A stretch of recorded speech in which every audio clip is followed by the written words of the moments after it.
Please enjoy this uninterrupted episode brought to you by CourseDog. CourseDog is the intelligent academic operations platform, unifying how higher ed manages scheduling, curriculum, catalog, assessment, and more. Built on a layer of actionable analytics and seamless integrations with every major SIS and LMS, CourseDog is where academic operations drive student success. To learn more, please go to CourseDog.com. That's CourseDog.com. Hello, everyone, and welcome back to this episode of the EdUp Experience, where we make education your business. I'm your host, Dr. Jody Blinko, and with us today, I have guest Dr. Melissa Wertz, Provost and Chief Academic Officer. That's a full mouthful right there. Provost and Chief Academic Officer at Edison State Community College. I also have co-hosting with me, Bridget Moran, Senior Content Manager at CourseDog. So welcome, everyone. Thank you, ladies, both for being here today. Dr. Wertz, let's start with you. Tell us a little bit about your role and tell us more about Edison State Community College. Yeah. So as the provost, I just say provost. It makes it easier than provost, chief academic officer, less of a mouthful. So in my role, I actually oversee both our academic programs and the academic affairs side and the student affairs side of the college. So I work with all of the faculty to make sure that we have sound academic programs, we have good assessment, we have good learning outcomes. We're always looking at improving our programs to make sure that they meet the industry demand. But then I also work on the other side, which is the student affairs side, where we are enrolling students, we are counseling students, we are advising students, we are making sure that we're looking at the real big issues for our students to make sure they're supported throughout their educational journey. So I'm working with both sides, and I always say that in my role, I have about maybe 10 inches worth of information for every department that I work with. Yeah, I have an amazing team that actually works with every single other thing. But I know a lot about a lot of things and work with a lot of great people to help our students be successful, because it really is about helping our students enroll, persist to graduation, and graduate and get into a sustaining position. Absolutely. And no stranger to higher education. If I get this right, we were talking before we started recording. Is it about 30 years in higher? It's actually, so I graduated my undergrad in 92 and started teaching adjunct at a community college. So it's been since 1992. Wow. Well, so excited to have you here today. Thank you. And Bridget, tell us a little bit more about CourseDog and what you do as a senior content manager. Yes, absolutely. Thank you, Jody. So happy to be with both of you here today.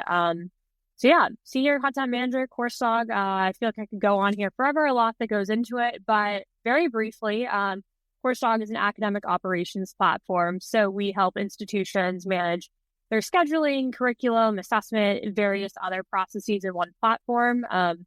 Historically, many institutions have kind of managed these in, silos. So maybe in spreadsheets over email.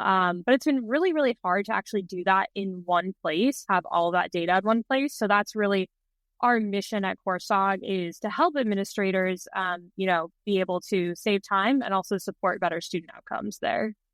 Man, giving the gift of time back is like, it's worth its weight in gold, So that's super exciting. Well, Bridget, I'll turn it over to you if you want to lead us into our conversation today with Dr. Wertz. Yes, absolutely. That sounds great. Yeah, Dr. Wertz, I was doing a little bit of research into Edison State and what you all do there. And I noticed an amazing headline that you all recently had record-breaking enrollment in fall 2024. So I would love if you could tell us a little bit more about that.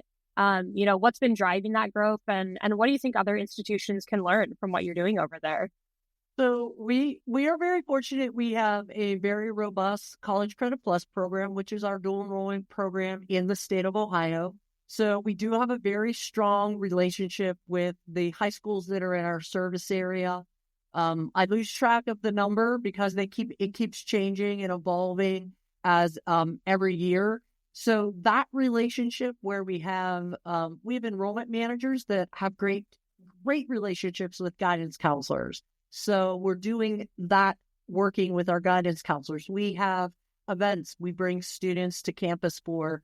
We have a STEM event that brings close to 300 some students to campus on a yearly basis that introduces students to careers that they could have in those fields. So I think those relationships and those events are very important to help us drive enrollment.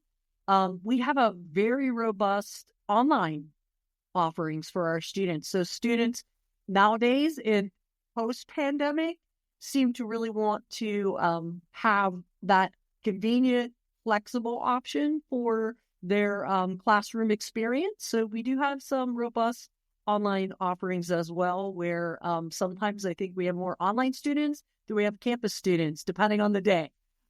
So I think that truly adds to our success because we have a ton of options for our students to take classes. So the CCP relationships, the number of programs that we have, in-demand programs as well. It's not just we have programs, but we have in-demand programs like nursing, respiratory care, manufacturing, and all the things that our community needs. But having those options for them and being out in the community, I think, is very important as well, to let them know, hey, we are here. We want to help you as a company. We have a robust workforce development that works together with companies that we actually will transfer credit from those experiences as well. We have great crosswalks that our academic instructors have created for that as well. So I think that having many opportunities for students to hear about the college and many opportunities for them to come to the college helps us increase enrollment. Yes, I love that. And I have a couple of follow-up questions there. I feel like there's a lot we could talk about there, but you mentioned the College Credit Plus program, which I love. And I know that's a growing trend, across the country of seeing more of those, high school dual enrollment students, which I think is great, for a number of reasons. Of course, getting some credits under their belt before they head off, to whatever their next step is. But I'm sure at Edison State, you're thinking about, how can we provide these students with a positive experience so maybe they actually think about enrolling with us post high school. So I was hoping you could kind of tell us about, what you're doing to encourage that. Yeah, so that's a really good question that I'll be very honest with you, as the provost and the person in charge of both sides, the academics and the enrollment, I am not as interested in making sure the students matriculate to Edison State. I'm more interested in, are they meeting the goal that they have when they first started? Are they looking to transfer to a university? A lot of our students that enroll in CCP, that's what we call it, that's the word, CCP we use, they are very interested in, I want to transfer, I want to go to Ohio State, or I want to go to Miami University. So it's making sure that we have whatever their goal is to help them meet their goal. So if it's transfer, do we want to help them make sure that they actually accomplish the transfer degree? So do you get the Associate of Science? Do you get the Associate of Arts that you could transfer those credits to the university? And if they're not interested in that, are they getting the Ohio 36 to transfer, the guaranteed pathway as well to a certain place? I would love to say we would bring all of our CCP students to Edison State to get a degree, but I want to be realistic with our teams to make sure that we need to make sure we're accomplishing the goal that the students set out to accomplish. So if it is matriculating into Edison State, let's make sure they get on the right pathway to accomplish that goal. So if they really are interested in physical therapy assistant, or they're really interested in, mechanical engineering, let's make sure they're on the pathway when they're taking their CCP courses so that they can actually successfully complete their goal. Absolutely. I think that's a great way of framing that. So I love that. Earlier on, you also talked about, the role of workforce development and partnering with employers in your community to, help understand what their needs are. So I was hoping you could tell us a little bit about, how are you partnering with employers? How are you really make sure that, students are getting on the right track to meet their goals there? So we have a small but mighty team in workforce development. They're a team of 3, and I swear they might be a team of 23 some days with everything that they are accomplishing. So I'm very excited. I'm always very excited about what they're doing. But they work one-on-one with companies to help bring those companies in. I am fortunate.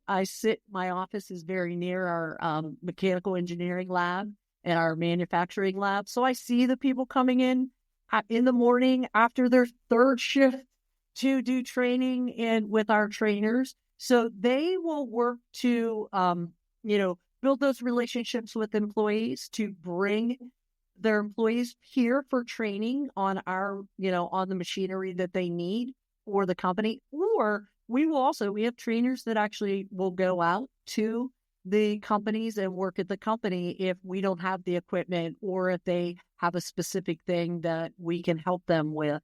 And then helping them do that. And sometimes we will bundle classes together. So the students that come, they will actually get a small micro-credential or a certificate, depending on what they've actually completed. So that's one way we're working with companies. The workforce team also works with our faculty to help our students get work-based learning opportunities so that when students are at the end of their program and they want to get into industry in their last semester, they have the opportunity to actually do that.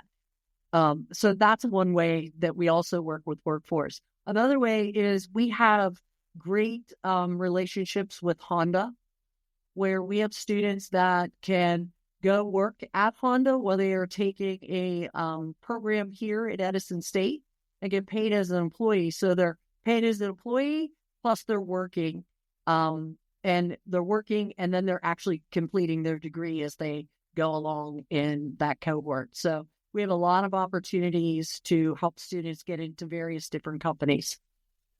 So do you mind if I ask I was going to say, do you mind if I ask a follow-up question to the workforce development conversation? I think I appreciate you sharing those specific examples. And my work as a consultant, a lot of times I see institutions that want to get to the place where you all are, but they struggle with, it's one thing, and I'm sure you all know this well, it's one thing to have an idea and conceptually want to do workforce partnerships, or maybe you have a couple of articulation agreements or tuition discount agreements, but truly developing that actual partnership, like what you're talking about, where, you've thought about the mini credentialing, and it really just sounds like there is a good collaboration. How do you, I know it sounds like a simple question, but how do you get there, like to that point? I'll be very honest with you. I was very fortunate when I took on this role that a lot of these things were in place. And I think one of the things that truly helps Edison State with keeping them aligned is the fact that our workforce development and work-based learning department, that's a mouthful, truly it's under the academic umbrella.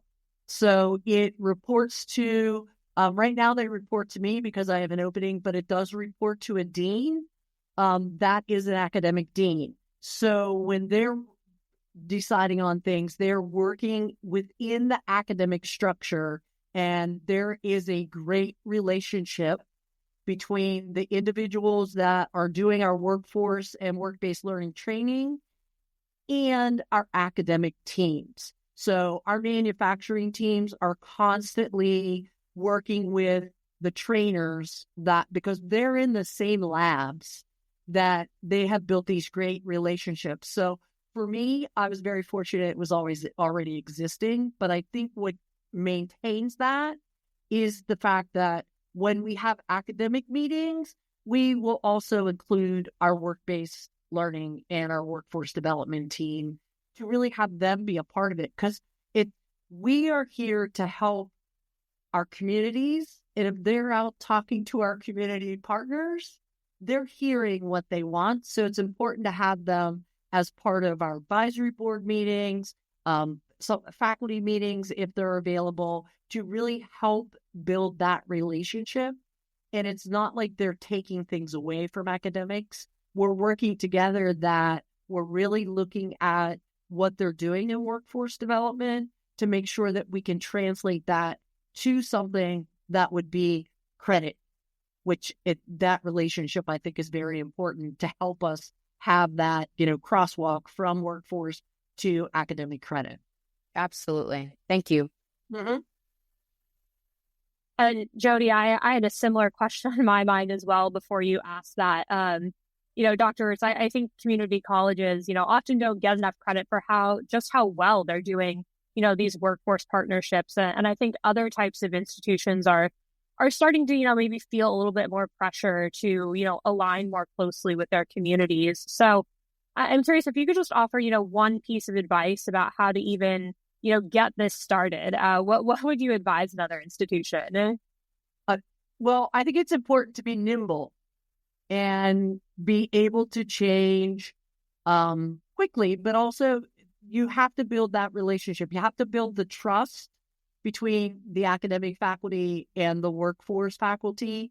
And if you're we are not a gigantic institution. I mean, they could walk down the hall and talk to who they need to talk to. So I think it is really, being nimble and communicating and building that trust between academics and workforce is very critical.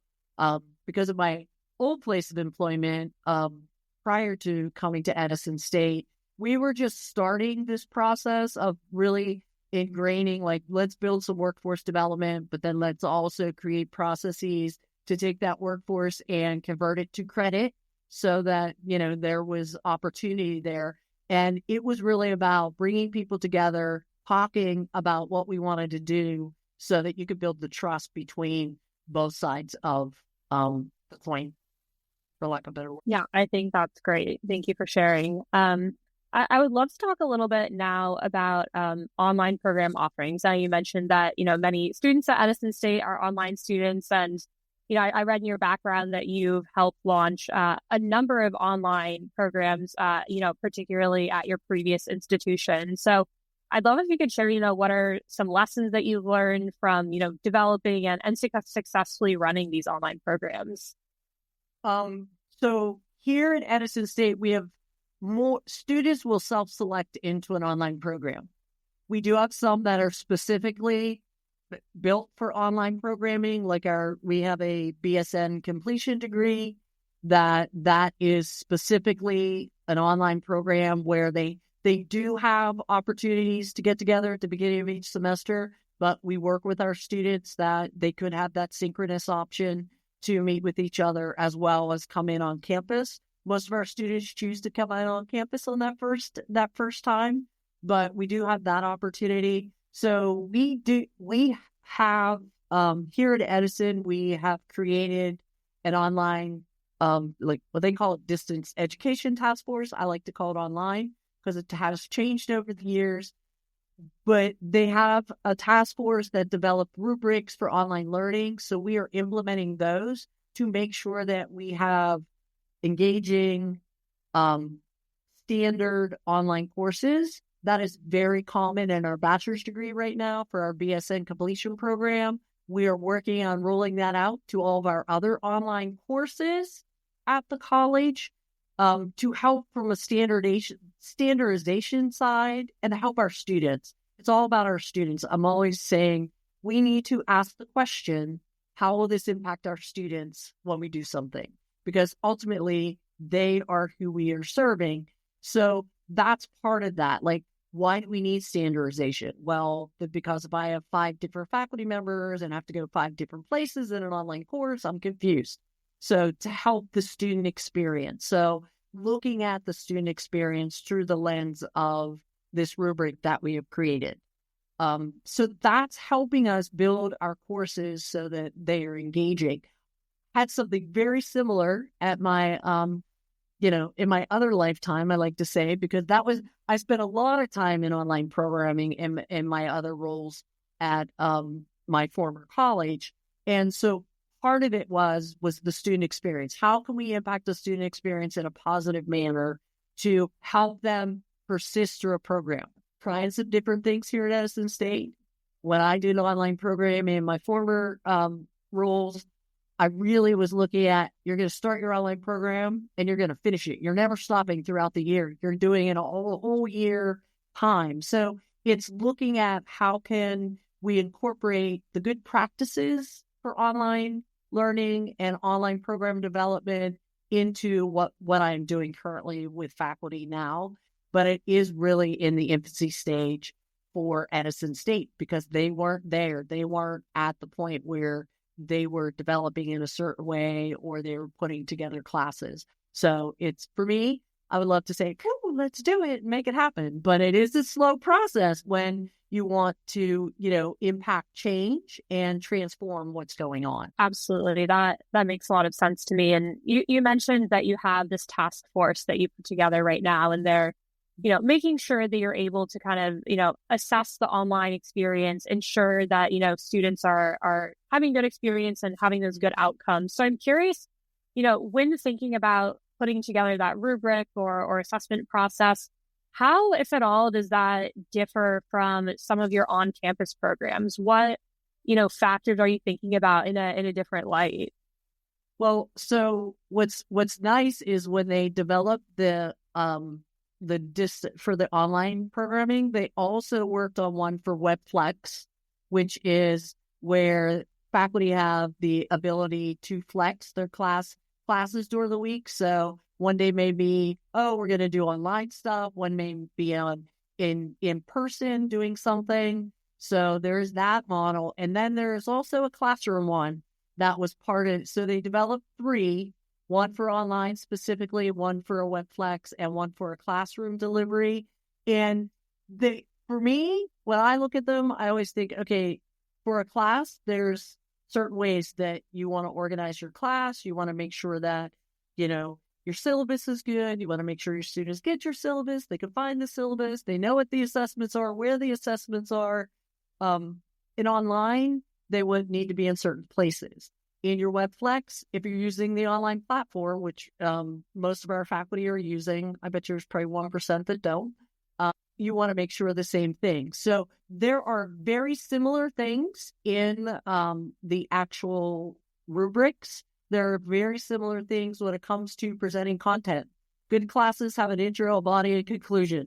That has not changed since I did my undergrad and took some education classes. It's the same. It's just how you do it. So I think that there are those consistent things throughout each one of the rubrics, and making sure that if you're doing it online, this is what it means. You're developing a module and you're doing it this way in the online course for your students.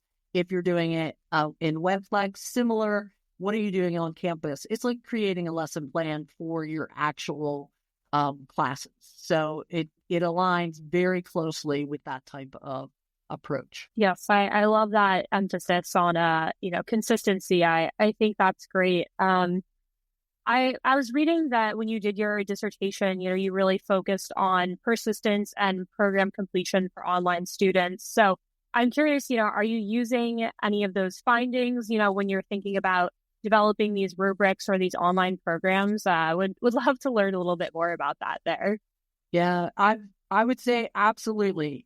It is something that, my goal when I did my dissertation was to really find out what helped students persist. So I actually spoke to students that actually graduated from the programs. So I wanted to know what helped you in each one of your classes. And consistency was very, very important. They really appreciated that. And they also, at my prior school, we had mandatory synchronous sessions each week that our faculty delivered that wasn't required of students, but it was required of faculty that helped the students because they could interact with them online. But they were recorded. So the students, they were not as thrilled about needing to be in the same place at the same time because it kind of took away their flexibility, but they were so thankful that the recorded sessions were available. So using different ways to get the students engaged with the course was important. So when I talk to my online faculty, my faculty are teaching online courses, I'm like, look, here are some things that students they want to have a relationship with you. They do not want a correspondence course because they don't want to just sit out there in the abyss and do nothing. They want to get to know their faculty. They want to get to know their students, their fellow students and their peers. So it's when for our online students and for our online faculty, we're meeting twice a semester. I meet with them at the beginning of the semester to say, okay, are we ready? What are some things? Just as a rah-rah from the provost. And then I actually meet with them at the end of the semester to really do, okay, well, what worked? What didn't work? What are you going to change for next? Like I have a list of questions I ask them. Some of those questions are directly related to the research I did about the engagement. How about discussion boards? Have they worked? Are you using videos? Because that's something that students, they like to see videos, but they don't want to see 30-minute videos. They want to see shorter videos. They could take chunks. But so I'm definitely using those types of things in my conversations with the faculty, because I meet directly with the faculty, not just with the dean and tell the dean, oh, this is what you should be doing. We're small enough that the faculty will, we can meet in a room and discuss that, which is great. So that's how I'm taking the things from my research and applying it here at Edison State. I love that. So it sounds like those conversations you're having with students kind of serve two different purposes. One, helping build that sense of connection, community, which is so important. And then also getting that live feedback as well. And I really love that part. I think that really speaks to kind of how focused you are on continuous improvement. So I'm curious, when you get that, feedback from students, kind of what's your process after that? Who do you kind of share that information with? And I guess maybe do you have like an example you could share with us of something, really insightful that a student shared with you? Well, many times I've heard about the organization of courses from students and being able to find the information. So that was evident in my research. That's been evident in my career working with online students since I started working in online in the early 2000s, that being able to find things in classes is very important. But also one of the things that we found out when we did we actually met with students at midpoint in courses at my old place once in a while when we first launched new courses. And we would ask them, what is something that you would change in this course to make it better? And they would say, this course really needs to improve on instructions. The instructions for assignments, that there are pieces that are missing. So we need clear instructions. So we would include the faculty in these conversations and provide this to the faculty. So they would be thinking about, as they put another assignment out, is that assignment clear enough for the students? Do I give them enough information to complete the assignment? One of the things I always just do when I would train online faculty, I would tell them to always have someone read the instructions and see if they understand what you're asking your students to do. Just one or two assignments that you have in your class so that you actually get someone else's opinion. Because when I read the assignments, and I did my doctoral program totally online, so you read the assignment, I have this perception in my head what it should be, but really asking someone, ask your husband, your spouse, your girlfriend, your boyfriend, your partner, whomever, to read it. Ask your kids if you have kids. That's really eye-opening. But to read it and tell you, do you understand this? What would you do? What would you turn in for the assignment? And sometimes I think that is very eye-opening. So it's doing things like that to get the feedback. Obviously, you get the feedback from the students. And then actually, we have to close the loop. That's what my two things I'm big this year as the provost. More intentional and closing the loop on a lot of things that we're doing. We do a lot of great assessment, but we need to close the loop. So with our bachelor's degree faculty, they're teaching totally online in our nursing program. They have a cohort they're following through with the program. So when they got feedback at the end of last semester for the semester, they actually, at the beginning of this semester, discussed that with the cohort. Said, look, we got your feedback. We listened to you. Here are some of the things that we're going to adjust moving forward. So I think it's very important that we don't just they always say survey students to death. Well, I want to do something with the data that we're getting from our students so that we can make, real changes. So closing the loop and being intentional with what we're asking, I think is very important. Yes, I love that. And I know a lot of other institutions also struggle with that process of closing the loop, especially when you're receiving, so much information. And, faculty, of course, already have so much on their plate. So I'm hoping you could tell us a little bit about, the process that you're, currently working on for closing the loop. Who is exactly involved in this? And, how are you making sure that accountability is being introduced into this process? Yeah. So that's a really good question. So with, our online faculty, we're doing certain things with our BSN faculty that as they're working with this fully online program, we're trying to close the loop by providing that feedback to the students, talking to the students, and make sure when you get the data from either your students or your faculty, do something with it. So that's one of the things I think that's where I see is closing the loop. So I have an amazing group of deans that I work with, and assistant deans that I meet with them I meet with them regularly, but individually, but I also meet with them on a bi-weekly basis. And so when we have something that we are asking for feedback, we are then bringing that back to that group.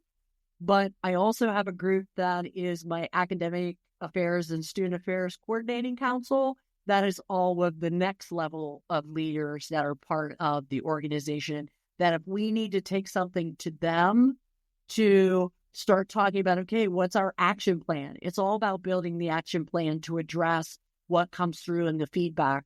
And sometimes we need to broaden our group and broaden our scope to come up with those plans to actually be able to address the any issues that would come up. And this is with all of our programs. This is not just with our online programs, that we have to look at it in that fashion and come up with action plans. But then not just an action plan just to say, oh, we have this nice action plan, we put it on our shelf. Okay, I'm going to ask the question, what are we doing? What has happened? How was this received? Has this changed? Everything is about perception sometimes. Has this changed the perception? Has this helped our students? Has this helped our programs?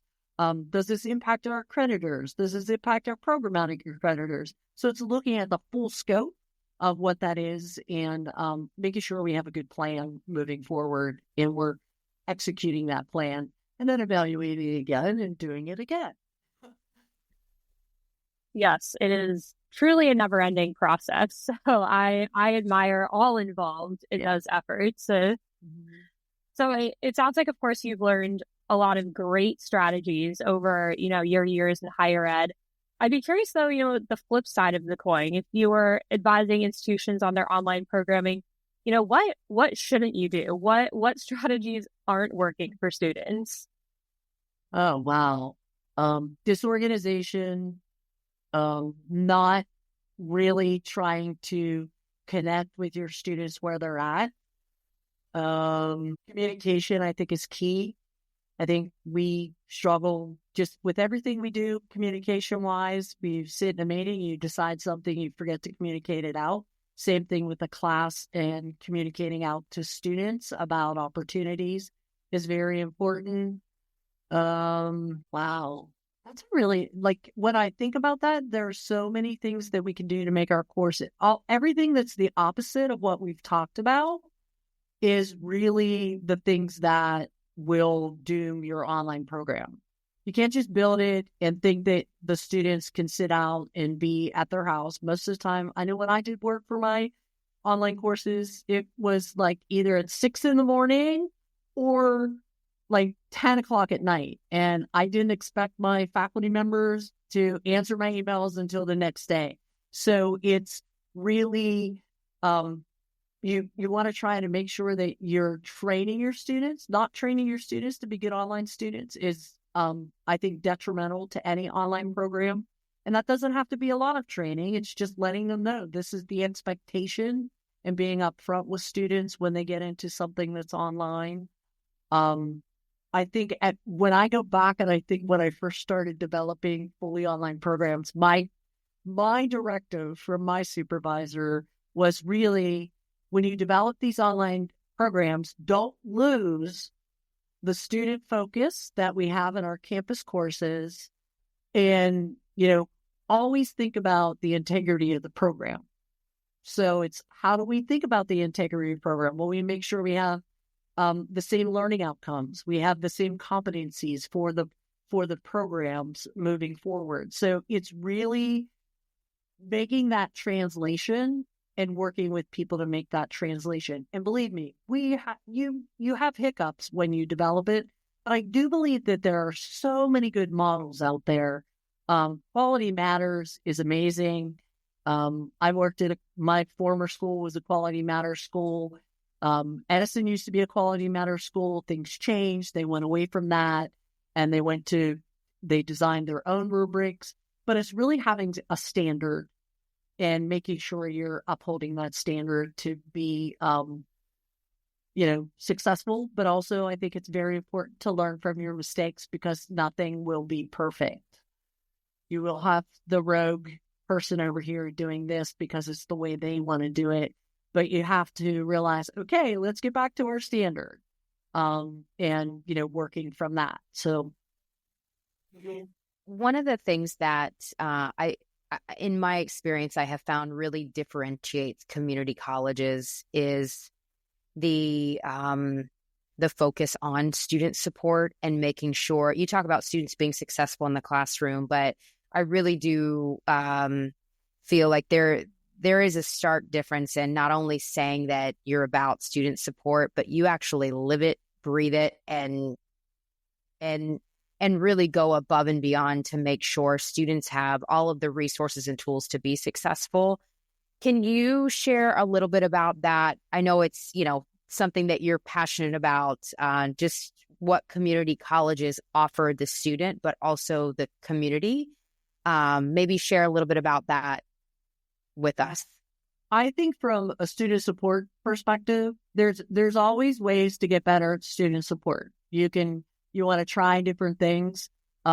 We have counselors on campus to help our students. We also have people on campus that will be able to get you connected to whatever resource you need, whether it would be mental health counseling, whether it would be, sobriety stuff or drug addiction or you need a counselor, like you need a real counselor that you can actually sit with. So I think it's having those supports. They're very important, but also having the academic supports for students we have a very robust tutoring offering that students can come on campus and meet with tutors. They can meet with students not just on campus, but we can meet students virtually where they're at. So we are a very rural college, so we have a very large service area, and some students may not be able to drive to campus. The state of Ohio has tutoring that students could actually get. So I think it's really thinking about what are the things our students need, finding out what our students need, and implementing things that we can, but also looking at what are some services that we could actually work with the community to actually pull in. Working with the community, you mentioned, is paramount to the community college, because that's why we exist. I mean, that's why they started community colleges, if you go back and read the history. So we actually have, it's called the Pickwick Compassion Network, that comes into our building 3 days a week that students can meet with. And that is a person that can get them connected to whatever resource they want in our communities. So if it's for transportation or it's for like housing, all these different things, programs that she is very aware of because of her connections in the community and what her what her company is about, but we don't have the ability to have all of those on campus. So it's great to have someone who is a resource in our community that can help our students. So I think that is truly a great way to bring in that student support. But sometimes we have students that bring things to us. I'm always about, give me ideas. Come visit me in my office.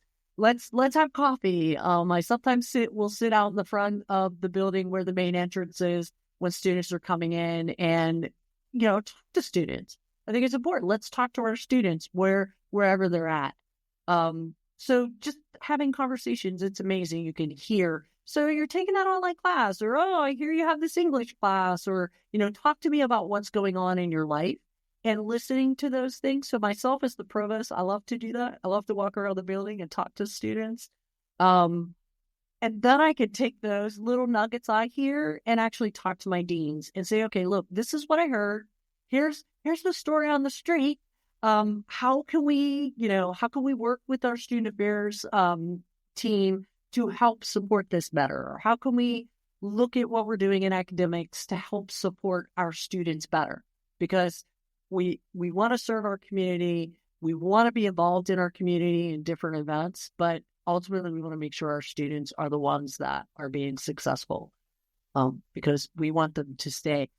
We have a community we work with, and they always say, live, play, and work in this community. That's what they always say. That's like their tagline. And I'm on their one of their committees as part of that.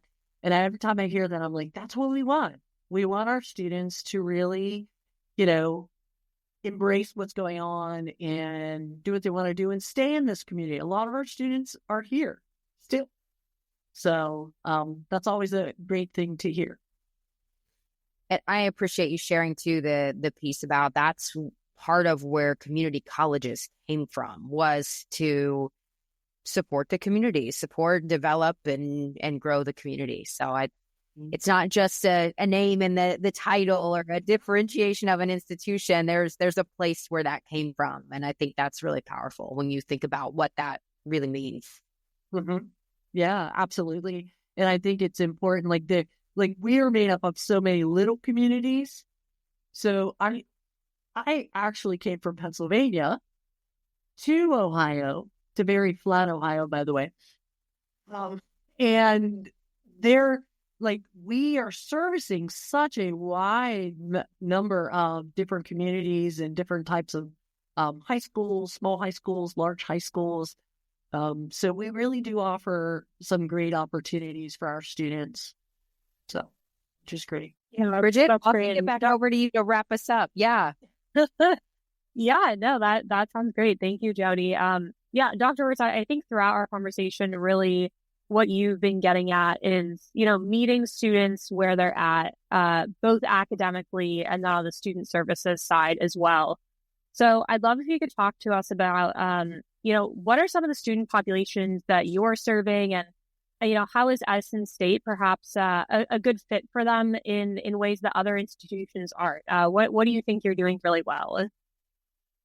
I think what we're doing really well is what you had mentioned earlier, is about meeting students where they're at and providing them with opportunities.